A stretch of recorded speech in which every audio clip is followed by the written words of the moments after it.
Time travel. Okay, maybe not time travel, but human beings have a pretty powerful ability, and it's the ability to rewrite our experience. You might see this referred to as reframing, and if you study something like neuro-linguistic programming, that's what that whole thing is about. It's about the idea that we can rewrite our memories and our experiences. Now, there are some nefarious purposes that this can be put to, for sure, and you hear about this all the time. You'll hear about therapists or priests or somebody basically planting memories in someone. Sometimes it's intentional, but sometimes it's not.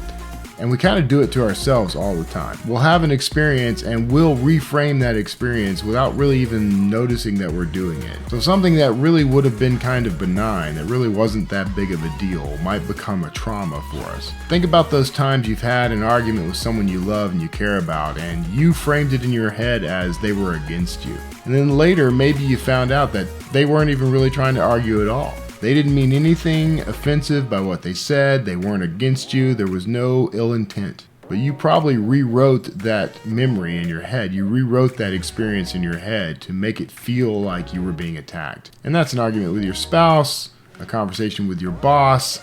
This can happen in all kinds of ways. We do this all the time. We do it automatically. But we also have the ability to do this intentionally. So think about a bad day you had. Think about a bad experience you had. It brings up all these feelings, right? All these emotions. Now picture that same event, but it came out a better way. And even more than that, take the old memory and let's turn down the volume. Let's make it quieter. Let's make it dimmer. Let's take the brightness out of it, take the color out of it, and let's shrink it down. Let's push it back. Let's make it something in the distance. Make it fuzzy. You can barely see it. And then take the experience as you wanted it to go. Take the happiness and the joy that you wanted to feel.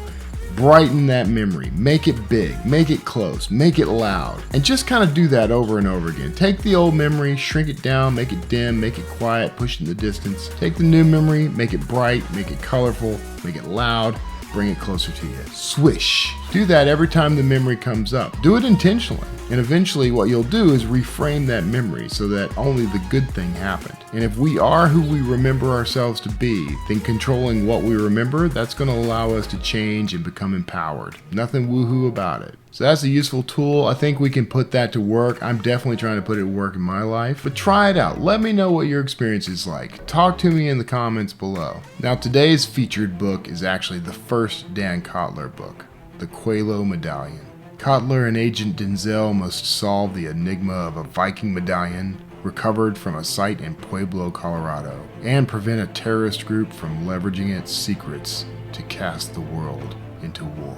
Pick up this book to get started on a whole range of adventure. There's at least 12 books in this series right now, plus some novellas, short stories. It's the series that my readers love best. It's the one I'm most known for. And you can pick up your copy at books2read.com/Coelho-Medallion. And don't worry, I put a link down in the Thingamabob because spelling Coelho is tough enough. You can also support me by going to kevintumlinson.com/books, where you'll find the Coelho Medallion plus more books in that series, plus some of my other series. Find a book you love, read it, leave a positive review, and share it with your friends. That's going to do it for today's episode. I hope that you learned something useful. I hope that you can go about and reframe your life into the life you want it to be. If you like this video, make sure you hit like, share it with a friend, and make sure you hit subscribe and click the little bell icon so you get notified when new videos drop. And make sure you tune in next time when we talk about something else.